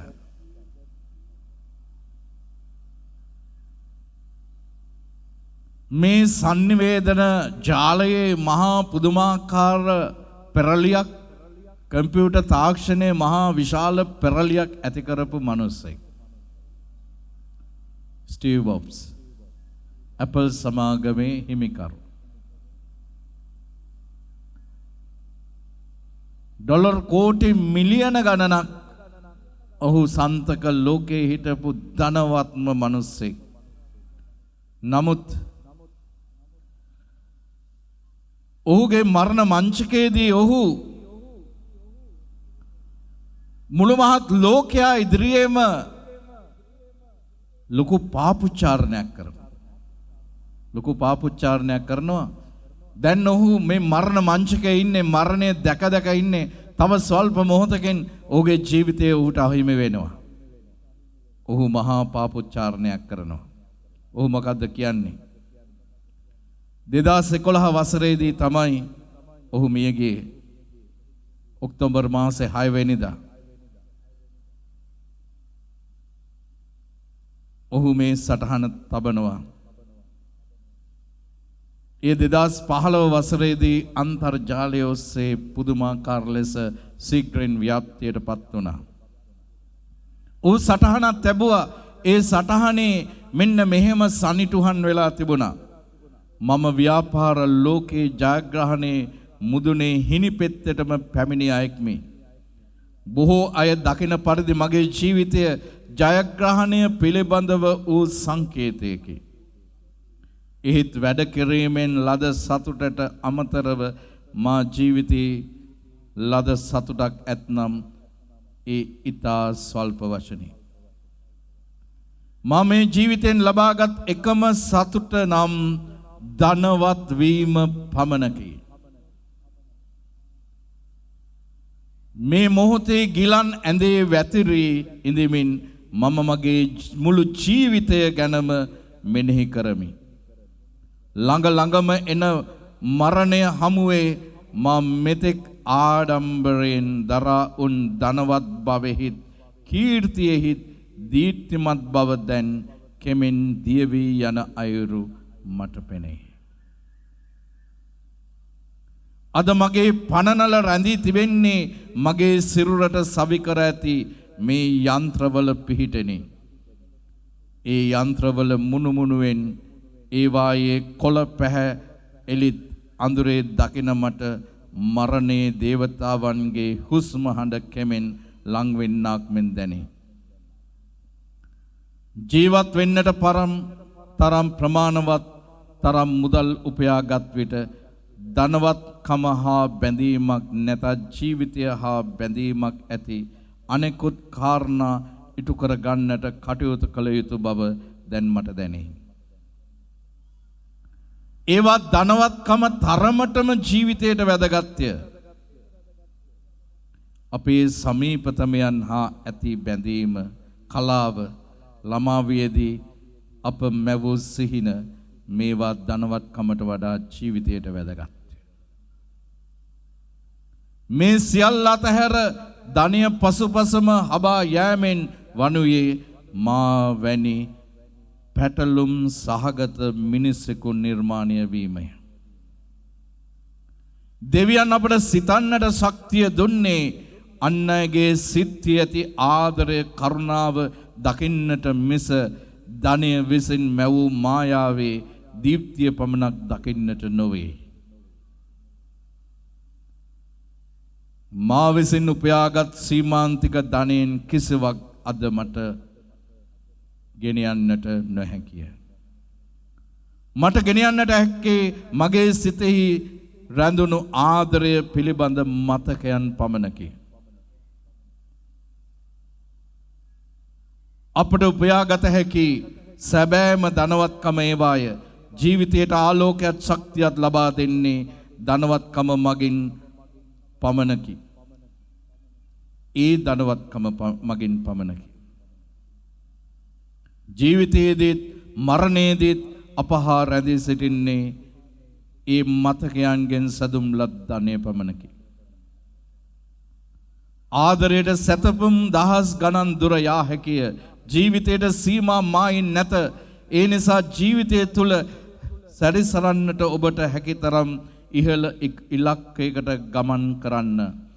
ඒ සියල්ලට ශක්තිය ඇත්තේ ඔබේ හදවතේ හා ඔබේ දෑතෙහිය. මේ ලොව මිල අධිකතම ඇඳ කුමක්ද? ඒ තමයි ගිලන් ඇඳ. ඔබට ඔබේ වාහනය ඔබ වෙනුවෙන් පදවාගෙන යන්නට කෙනෙකු මුදලට සොයාගත හැකිය. එහෙත් ඔබ වෙනුවෙන් ඔබගේ රෝගී බව දරා ගනිමින් ගිලන් ඇඳක සැතපෙන්නට කෙනෙකු කොතරම් මුදල් ගෙව්වත් සොයාගන්නට නොහැකිය. නැති වෙන විනාශ වෙන භෞතික දේවල් නැවත ලබා ගන්නට හැකිය. එහෙත් නැති වී ගිය ජීවිතයක් නැවත ලබා ගන්නට කවදාවත්ම නොහැකිය. ඔබ කොතරම් පොත්පත් කියවා ඇති අයක වූවත් ඔබට කියවන්නට නොහැකි වූ තවත් එක පොතක් ඇති බව ශල්‍යගාරයට ඔබව ගෙන යන මොහොතක ඔබට මතක් වෙනු ඇත. ඒ පොත නම් නිරෝගී ජීවිතයකට මාර්ගය නම් පොතයි. අප ඉන්නේ ජීවිතයේ කුමන අවධියක වුවද ජීවිතයේ කතාවේ තිරය වැසෙන දිනය ඕනෑම මොහොතක එළඹිය හැකිය. ජීවිතය ඉබඳු අවිනිශ්චිත නාට්‍යයකි. සමියාට බිරිඳට මිතුරු මිතුරියන්ට ආදරය කරන්න. ඔබට ආදරය කරන්න. ඔබම මෙන්ම අනෙක් අයවත් ආදරෙන් රැක බලා ගන්න. මීට ස්ටීව් බොබ්ස් විසින් අවසාන මරණ මංචකයේදී මෙන්න දුන්නු ලෝකයාටම දුන්නු පාඩමයයි. ප්‍රේමවන්තයනි, දෙවියන් වහන්සේ හැම කෙනෙකුටම දෙනවා මෙවැනි මොහොතක් දෙනවා ජීවිතේ. නිවැරදි සිහි කල්පනාවට එන්න අර නාසිකාර පුත්‍රයාට දුන්නු මොහොත වගේ. When he came to the conviction, he decided to return to his father. And he confessed all his sins.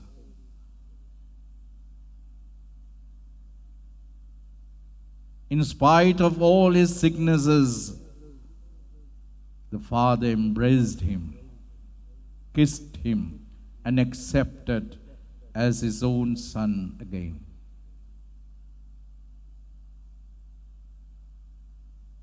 This is the beauty of the Christianity, what Jesus showed us at the cross.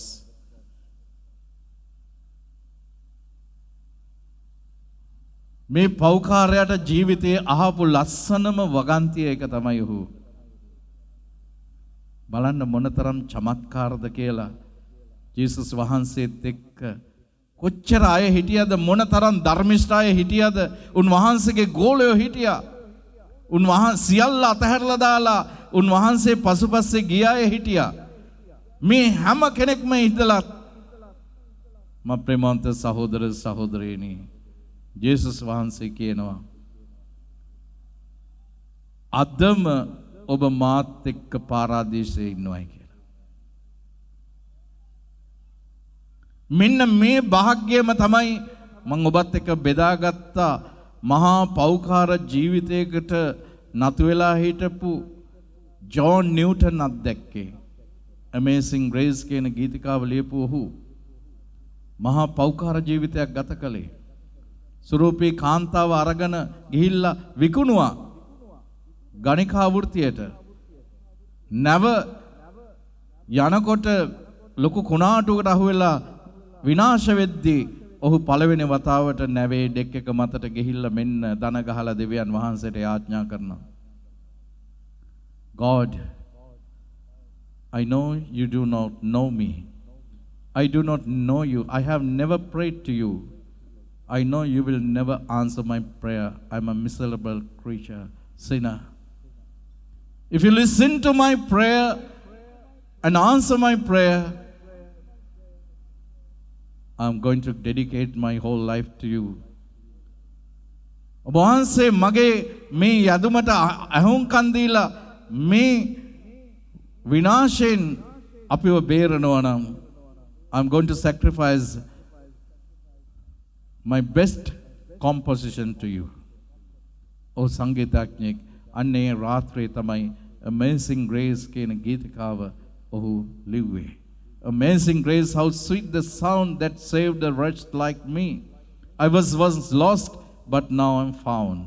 I was blind, but now I see. It was grace that saved a wretch like me. අනේ වගේ තමයි. අවුරුදු 19ක් තිස්සේ පාපයට ජීවිතය නතු කරලා දුන්නු මේ පුතා පස්සේ ගියා. ෂදෝ මොනිකා තුමිය මේ දරුවව අනේ හරවලා දෙන්නට කියලා. මේ පෞකාර ජීවිතෙන් ඔහු නිදහස් වුණා. එහිදී ඔහු කිව්වේ මොකද්ද? තමුන්ගේ මුළු පාපයම මුද්‍රණය කරලා පොත් ගහලා ජනතාවට බෙදලා දුන්නා. තමුන් කරපු පව් තොග පිටින්. මේ පොත කියවලා එක්කෙනෙක් හරි හැරෙනවා නම් ඒ තමයි මගේ සතුට, දෙවියන් වහන්සේගේ සතුට කියලා. අවසානයේදී ඔහු කිව්වේ මොකද්ද? I have no rest until I rest in thee. මට කිසිම සැනසීමක් නැහැ සමිඳුන් තුල මගේ හද සතපන තුරු. එහෙනම් අපි උන්වහන්සේට කියමු. උන්වහන්සේගේ දෑතට බාර කරමු මේ මොහොතේ. ඒ ස්වාමින් වහන්සේ සමග මේ ගැඹුරු අත්දැකීමට අපිව ගෙනියන්නට කියලා අපි මේ ගීතකාව මෙනෙහි කරමු.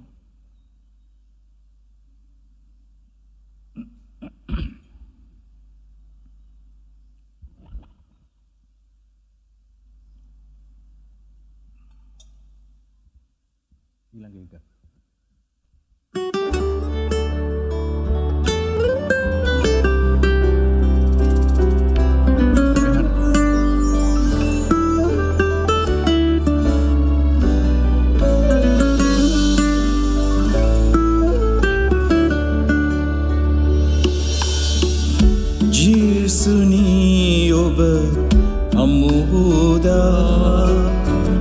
මගේ මුළු දිවියම වෙනස් වුණා. මට සිතෙනා සැටි, මට හැඟෙනා සැටි, මට දැනෙනා සැටි වෙනස් වුණා. ජේසුනි මම ඔබේ වුණා.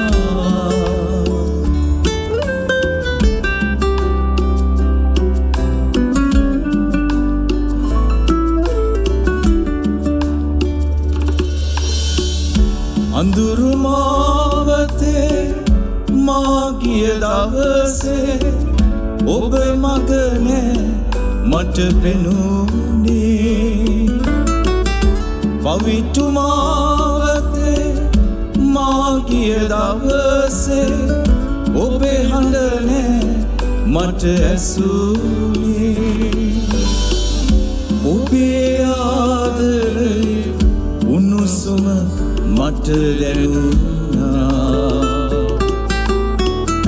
අලුත් දිවියක් ඔබගෙන් මට ලැබුණා.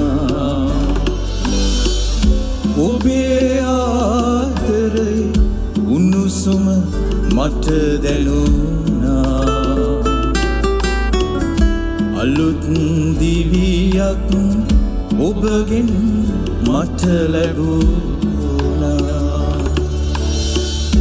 ජේසුනි ඔබ අමුහුදා මගේ මුළු දිවියම වෙනස් වුණා මට සිතෙනා සැටි මට හැඟෙනා සැටි මට දැනෙනා සැටි වෙනස් වුණා ජේසුනි මම ඔබේ වුණා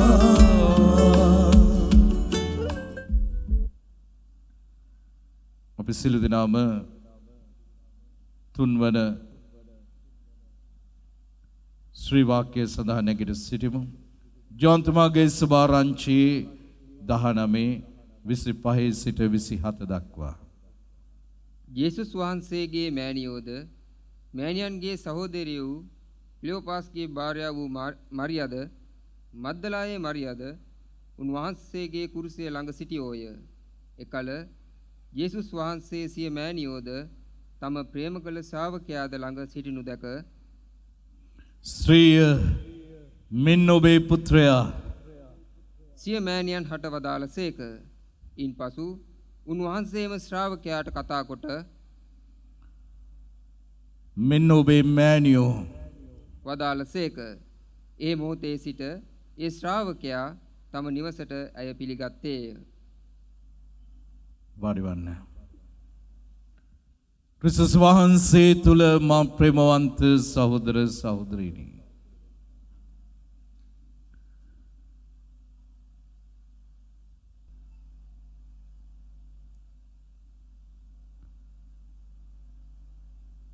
ජේසුස් වහන්සේ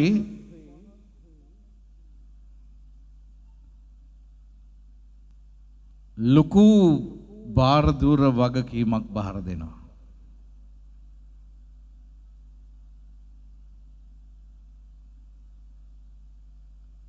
මං හිතන්නේ මේ අම්මා ජේසුස් වහන්සේව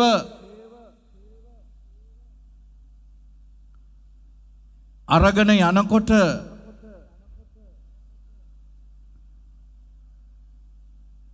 හොරෙක්ව ගෙනියනවා වගේ අපරාධකාරයෙක්ව ගෙනියනවා වගේ උන්වහන්සේව අරගෙන යද්දී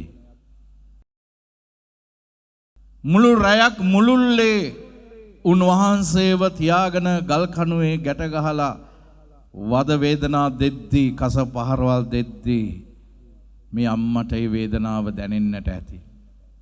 ඒ රාත්‍රිය නම් මේ අම්මා නිදියා ගන්නට නැතුව ඇති. විඩින් විඩේ ඇහැරෙන්නට ඇති.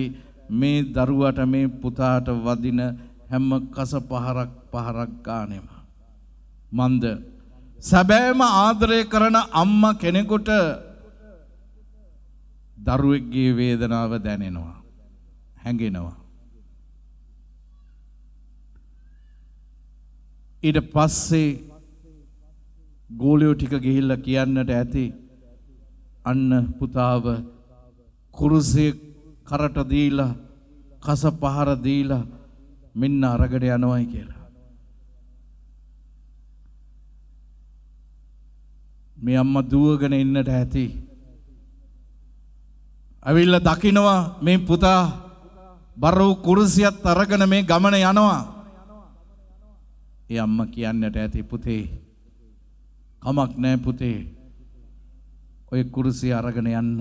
කපාල කන්දට යන්න මන් දන්නවා පුතාව මගේ කුසට ආපු දවසේ ඉඳලමයි මම මේ කුරුසියේ සිළුවේ. ස්වාමි පුරුෂයෙක්ගේ කිසිම සම්බන්ධකමක් නැතිව මේ දරුවව කුසට ආපුවම මේ දේ මම කොහොමද මිනිස්සුන්ට විස්තර කරලා කියන්නේ? කවුද මාව පිළිගන්නේ? ඒ සියල්ල මේ අම්මා සෑම දෙයක්ම සිත්ති නිදන් කරගෙන මෙනෙහි කරපු අම්මා කෙනෙක්. කල්වාරි යාගේ කඩපත අම්මයි. හැම අම්මා කෙනෙක්ම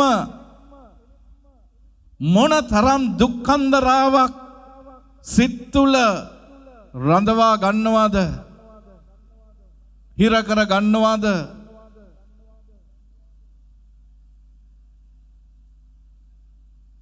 ජේසුස් වහන්සේ මේ අම්මව කුරුස ගසේ ඉඳලා දුන්නේ ජුවන්ගෝලයට විතරක් නෙමෙයි. අපි හැම කෙනෙකුටමයි දුන්නේ. දැන් අපි නමෝ මරිය කියද්දි කියන්නේ ඒකයි දැනුත් අපේ මරණ වේලේදී ජේසුස් වහන්සේගේ මරණ මොහොතේ දේව අම්මා හිටියා කුරුස පාමුල. ඒ මරණය මගේ ශාරීරික මරණයක් වෙන්නට පුළුවන්. ඒ මරණය මගේ ආත්මික මරණයක් වෙන්නට පුළුවන්. අධ්‍යාත්මික මරණයක් වෙන්නට පුළුවන්. අද අපේ අම්මලා මෙරි උපදිනවා. අද මේ දරුවන්ගේ ජීවිතවලට වෙන විනාශය දැකලා මේ දරුවන්ගේ ජීවිතේ මරණ මොහොත තමයි අද එක පැත්තකින් මත්කුඩු මත්ද්‍රව්‍ය අසභ්‍ය අද මෑත කාලේ අලුතෙන්ම ආපු දේ තමයි මේ සෙලියුලර් සංස්කෘතියත් එක්ක දරුවන්ට ඔන්ලයින් අධ්‍යාපනයට ගිහිල්ලා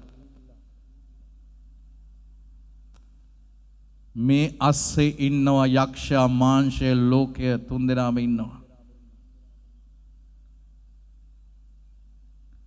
අධ්‍යාපනයට අතට ගත්ත ෆෝන් එක අස්සේ සමහර විට ගේම් එකක් මාර්ගයෙන් මෙන්න යක්ෂයා ඇවිල්ලා දරුවන්ගේ මොළය කනවා, කාලය කනවා. අසභ්‍ය වීඩියෝ එකක් ලෙස ඇවිල්ලා දරුවන්ගේ ජීවිත විනාශ කරනවා. ආදර දේවම්මේ විශේෂයෙන්ම අපේ දරුවන්ගේ මේ මරණ මොහොතේදී ඒ දරුවොත් එක්ක ඉඳලා ඒ දරුවන්ට පිහිට වෙන්න.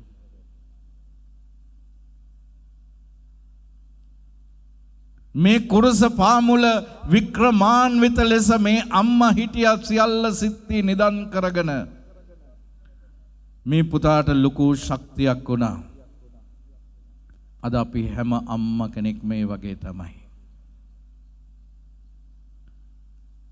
ඒ අම්මගේ අතේ ඇඟිලි වල සුදු ජපමාලය රැඳිලා ඒ භාවනා කරද්දි සිහි වෙන්නේ තමුන්ගේ දරුවන්මයි. අතට බත් පිඟාන අරගෙන කන හැම කටක් ගානෙම සිහි වෙන්නේ තමුන්ගේ දරුවන්මයි. නින්දට ගියත් නිදිය ගන්න හැම මොහොතකම සිහි වෙන්නේ තමුන්ගේ දරුවන්මයි.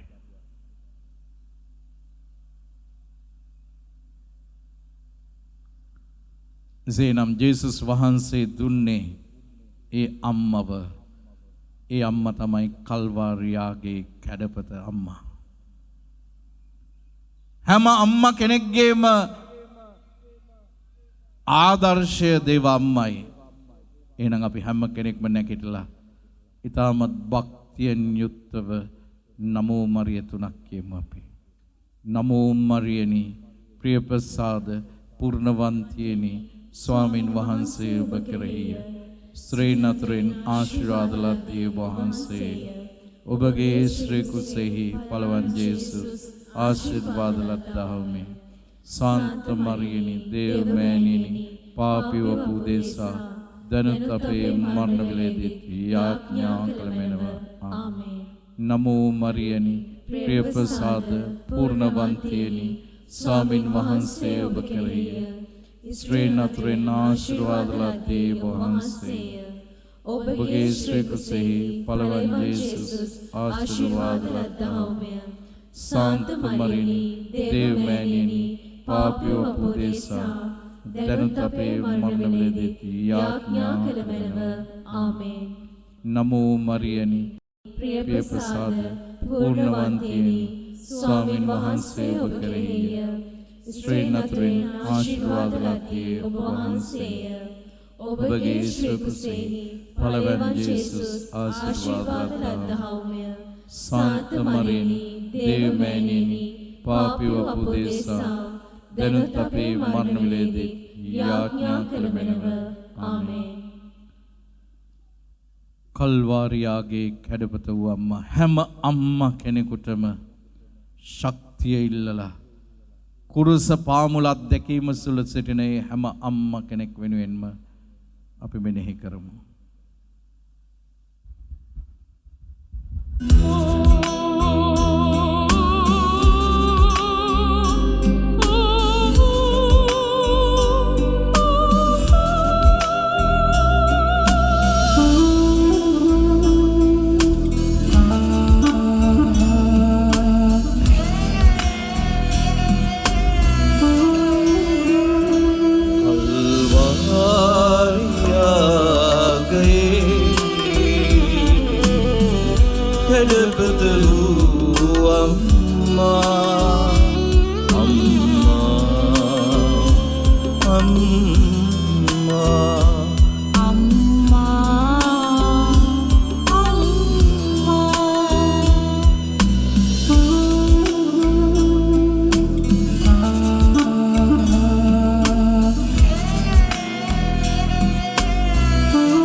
දරුවන් ඇති දැඩි කරලා පැසසුම නොව ගැරහුම ලබනා පුරුස පාත්‍රයට කාඩිය මුසුවී දුක වලන අම්මා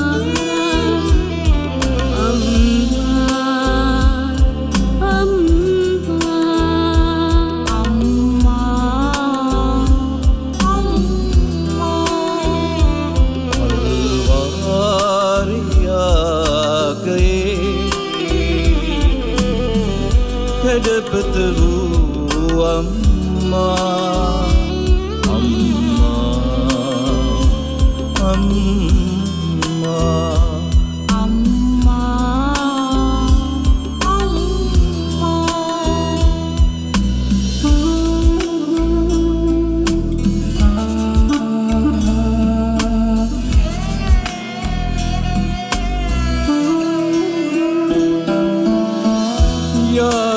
දිවියේ යාගය වූවම මුළු තැන්ගෙය මත පූජාවී දරුවන් නොදෙසා දිවි පුද කරනා යාගයේ මව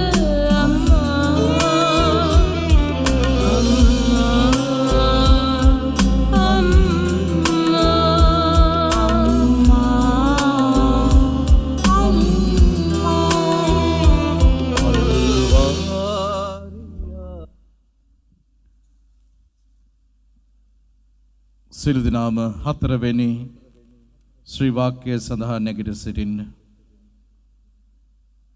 ජෝන්තුමාගේ සභාරංචියේ 19 වෙනි පරිච්ඡේදයේ 28 සිට 30 දක්වා. ඉන්පසු ජේසුස් වහන්සේ සියල්ල නිමාවට පත් වූ බව දැන ශුද්ධ ලියවිල්ල ඉෂ්ට වන පිණිස මට පිපාසයි වදාළසේක.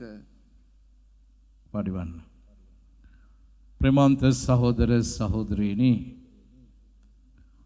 ජේසුස් වහන්සේට ලොකු පිපාසයක් තිබුණා. විශාල පිපාසයක් තිබුණා.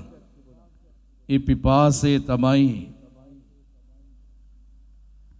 පියාණන් වහන්සේගේ කැමැත්ත ඉෂ්ට කිරීමට තිබිච්ච පිපාසය. පියාණන් වහන්සේගේ කැමැත්ත ඉෂ්ට කිරීමට තිබිච්ච කුසගින්න.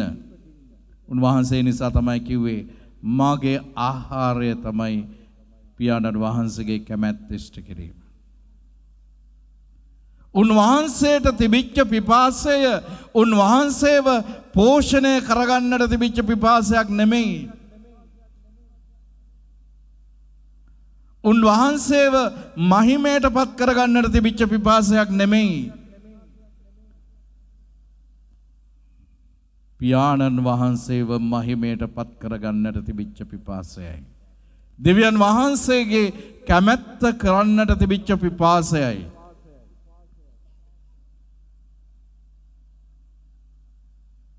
අනේ නිසායි උන්වහන්සේ කිව්වේ සාක්ෂි දරුවේ පාලු කරේ දින 40ක් මුළුල්ලේ निराහාරව ඉඳමින් යක්ෂයා පරීක්ෂා කරද්දී යක්ෂයා ඇවිල්ලා උන්වහන්සේගේ කුසගින්න නිවන්නට හදද්දී යක්ෂයා ඇවිල්ලා උන්වහන්සේගේ බලය අතට ගන්නට කියලා කියන්නට යද්දී යක්ෂයා ඇවිල්ලා සියලු රට රාජ්‍යයන් පෙන්නලා වස්තුවට නමස්කාර කරන්නට යන්නට කියද්දී උන්වහන්සේට පිපාසය තිබුණේ දෙවියන් වහන්සේව සතුටු කරන්නට තිබිච්ච පිපාසයයි. මේ පරීක්ෂා තුනටම අපි පිපාසයි. සමහර විට පූජකත්වරය තුල අපිවත් වැටෙන්නට පුළුවන් මේ පිපාසයන් හරහා ගිහිල්ලා. සුද්ධාත්මයන් වහන්සේ අපිට දීලා තියෙනවා සුව කිරීමේ බලයක්. හැබැයි ඒ සුව කරන්නේ මම නෙමෙයි. සුද්ධාත්මයන් වහන්සේ ජේසුස් වහන්සේ. යක්ෂයා ඇවිල්ලා කියයි මේ බලය ඔබ අතට ගන්න මෙන්න ඔබට මෙච්චර දෙයක් ලැබිලා තියෙනවා. දැන් ඔබත් දෙවියෝ වගේ තමයි කියලා. අද අපේ මෝඩ කතෝලිකයෝ ප්‍රාතිහාර්ය හොයාගෙන යන්නේ ඒක නිසායි. පාස්ටර්ලා පස්සේ යන්නේ ඒකයි. පාස්ටර්ලා කියනවා මන්න මෙන්න මම මෙයාව සුව කළා. මෙයාව සුව කළා මම මෙයාව සුව කළා. ප්‍රාතිහාර්යයක් අත්දකින්න නම් එන්න මන් ළඟට. මෙන්න ඒ අයව දේවමාලිගාවේ කොතමුදුනට ගෙනියලා තියෙන යක්ෂයා කියනවා මෙන්න ඔබට දැන් බලය තියෙනවා. දැන් ඔබ දෙවියෝ. ඔබයි ජේසුස් වහන්සේ. එතකොට එතන වෙන්නේ රූප වන්දනාවක් නෙමෙයි පුද්ගල වන්දනාවක්.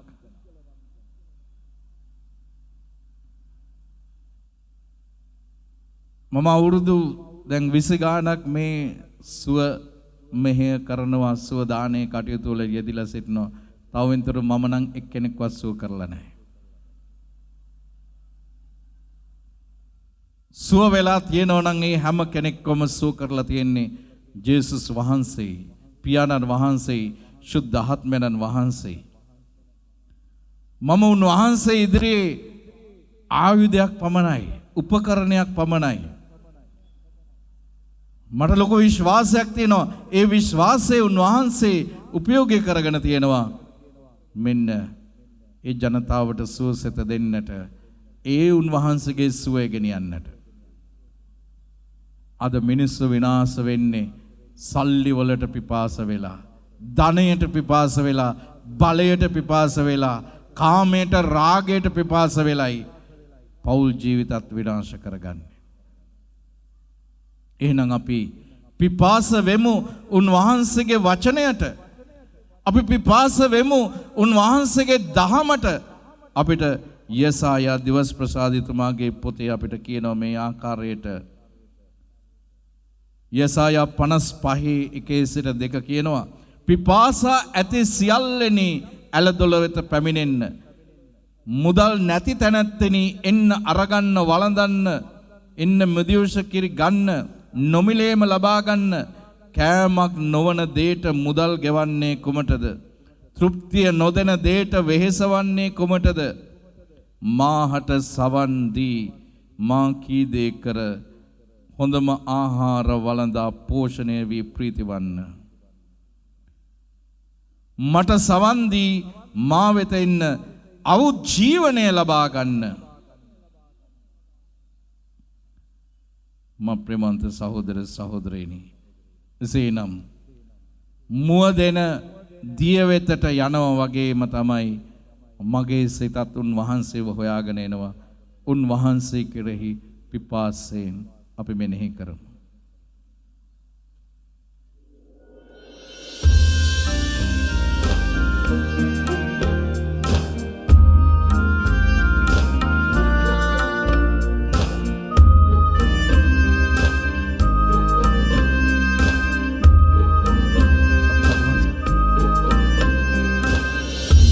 සොයා ඇදෙනා මුවදෙන කසේ ඇදේ මාසිත ඔබ සොයා සමිදී දිය සොයා ඇදෙනා මුවදෙන කසේ ඇදේ මාසිත ඔබ සොයා සමිදී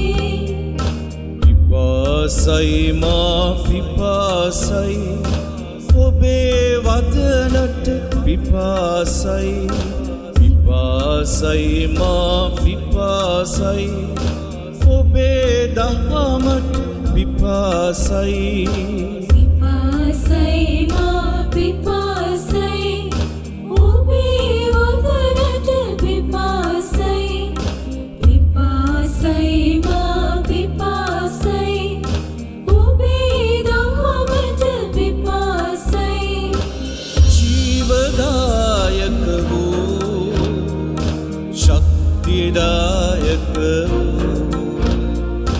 ජේසු ස්වාමිනේ පුරවන්න මා ඔබේ ජීවන උල්පතින් උල්පතින්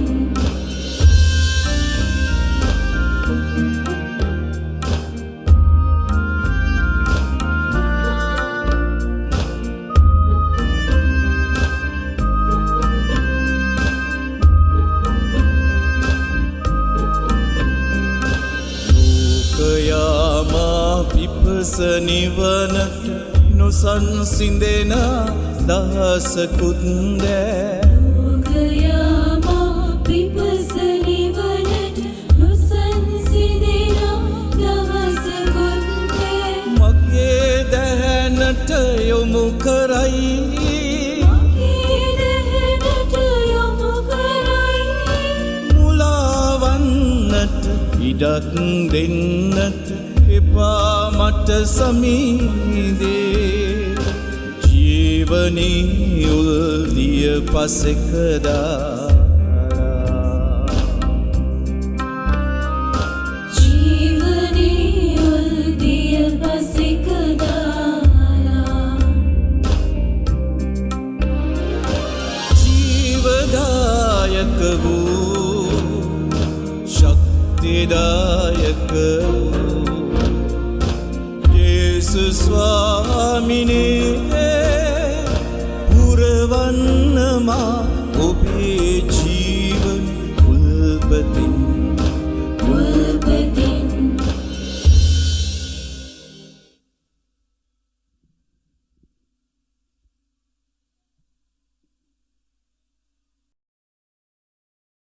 ඉළුදනාම නැගිට සිටිමු පස්වන ශ්‍රී වාක්‍ය සඳහා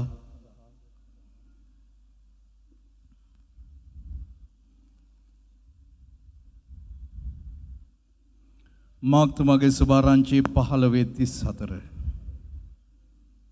සවස 3ට යේසුස් වහන්සේ එලෝයි එලෝයි ලාමා සබක්තානි මාගේ දෙවියනි ඔබ මා අත්හැරියේ මන්ද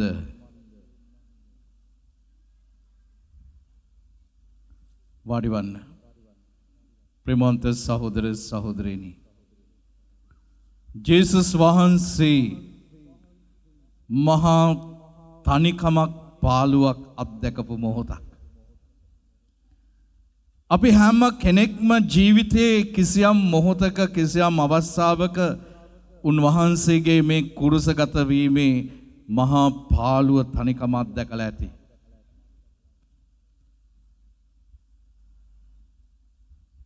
මේ දේ කියලා ඇති පුංචි කාලේ ඉඳලා හදපු දුව පුතා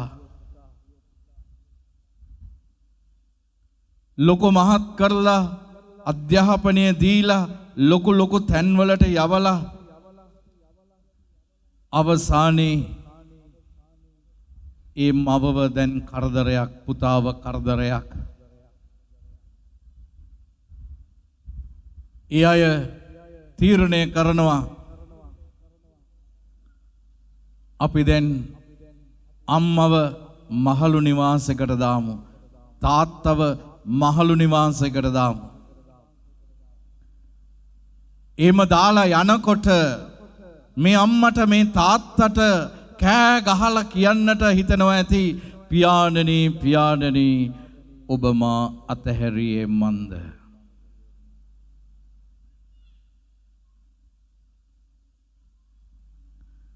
වාසනාවන්ත කාලයේදී අවාසනාවන්ත කාලයේදී ලෙඩ දුකේදී සුව සැපේදී එකට ජීවත් වෙනවා. ජීවිතේ බෙදා ගන්නවා, ආදරය කරනවා, එකිනෙකාව පෝෂණය කරනවායි කියලා දිව් මෙදුරේදී පොරොන්දුවක් දුන්නා. ජීවිතේ ප්‍රශ්න එනකොට, කරදර එනකොට දික්කසාද වෙලා නඩු දාලා වෙන් වෙලා යනකොට මෙන්න මේ හඬ දෝංකාර දෙන්නේ නැද්ද? ඔබ මා අතහැරියේ මන්ද කියලා. එතකොට දරුවෝ කෑ ගහන්නේ නැද්ද? තාත්තට අම්මට කෑ ගහන්නේ නැද්ද? ඇයි මාව අතහැරියේ? මම ප්‍රේමවන්ත සහෝදර සහෝදරියනි, මෙහිදී ජේසුස් වහන්සේ නම් කිව්වේ ලොකු යාඥාවක්. ගීතාවලියේ 22 මාදේ දෙවියනි, මාගේ දෙවියනි, ඔබ මා අතහැරියේ මන්ද? මට පිහිට නොවී මාගේ යාදින වලින් ඈත්ව සිටින්නේ මන්ද? මාගේ දෙවියනි, දවාලෙහි මන්ට ඔබට හඬ ගසමි, පිළිතුරක් නැත.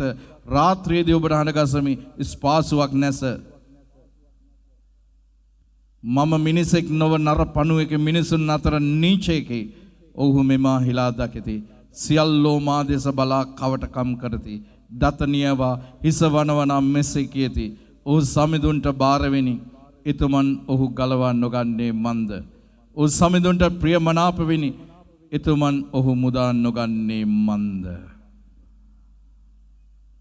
ජේසුට මතක් වුණේ ගීතාවලියේ 22යි. මාව දෙයියොත් අතහැරලා ගියා නෙමෙයි. ඒ මහා තනිකම තුල තමුන් ආදරය කරපු ගෝලයෝ නැහැ. අම්මා කුරුස පාමුල ඉන්නවා, මද්දලායේ මරියා ඉන්නවා, ප්‍රේම කළ ගෝලයා විතරක් ඉන්නවා.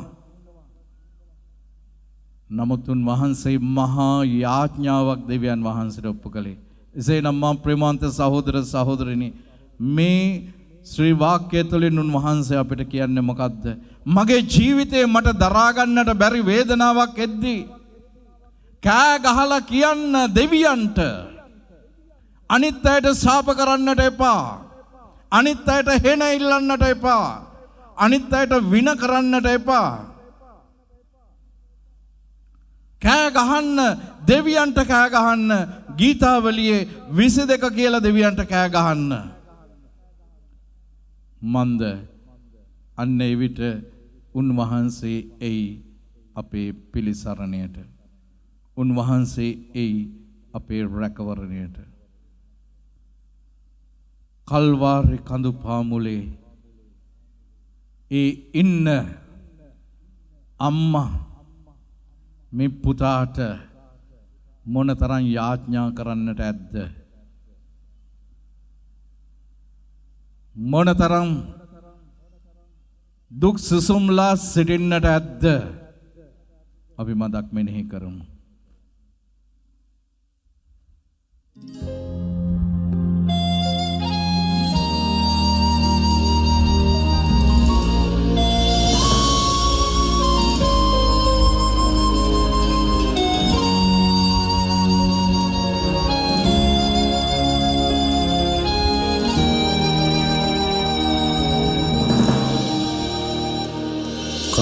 කල්වාරි කඳු පාමුලේ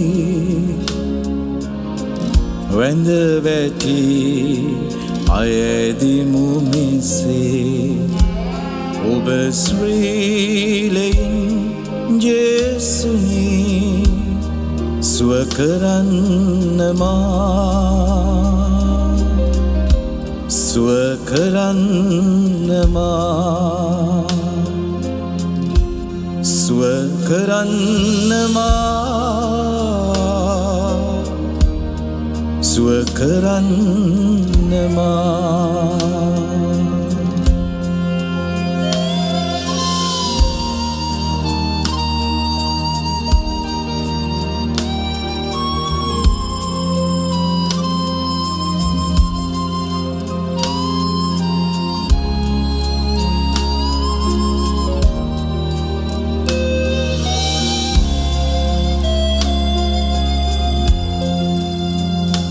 දුක් වේදනා විඳ දරා දුක්ගා විනා ගත පුරා කපාල කඳු හෙල් කරා ඔබ ගියේ අප පවුදරා ඔබ ගියේ අප පවුදරා කල්වාරි කඳු පාමුලේ වැඳ වැටි අයදිමු මෙසේ ඔබ ශ්‍රීලෙන් ජේසුනි සුව කරන්න මා සුව කරන්න මා සුව කරන්නවා සුව කරන්නවා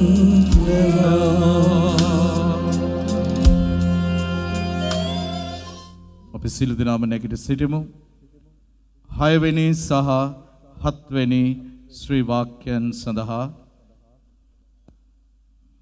ජෝන්තුමාගේ සුභාරංචියේ 19 වෙනි පරිච්ඡේදයේ 30 වෙනි වගන්තිය.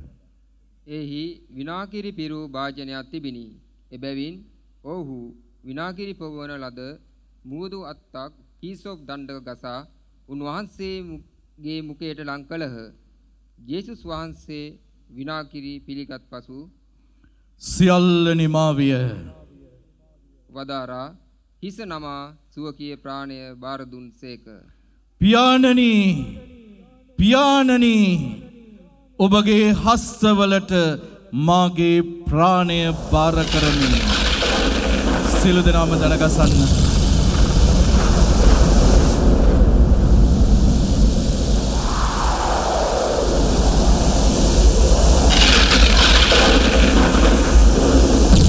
ඔබගේ ඉති පහන් පත්තු කරගන්න.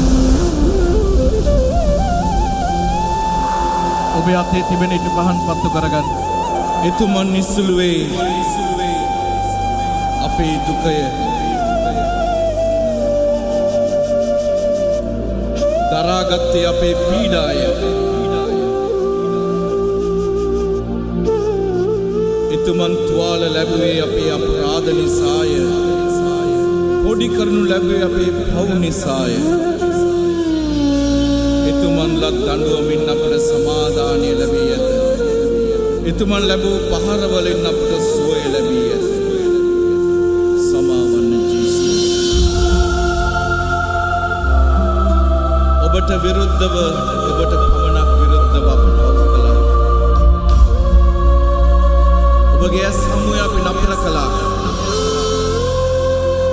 සියලු දෙනාම ඉටි පහන් දල් වාගෙන උන්වහන්සේ ඉදිරියේ දනින් වැටි සමාවයි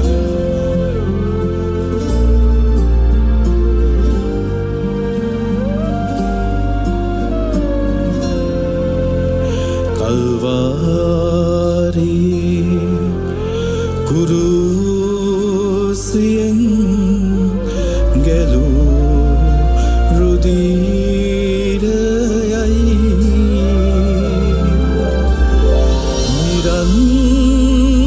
නිරන්තරේ නොවේලෙමින් ගලන්නේ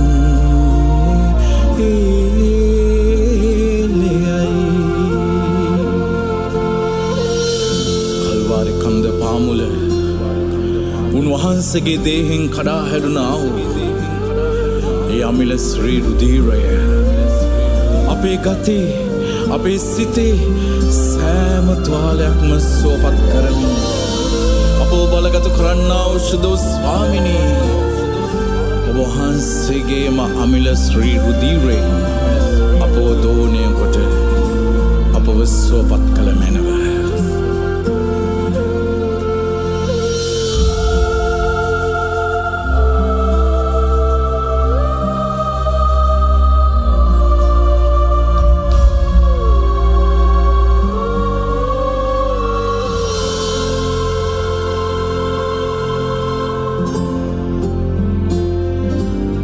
ඉට පහන් ඉහළට ඔසවන්න.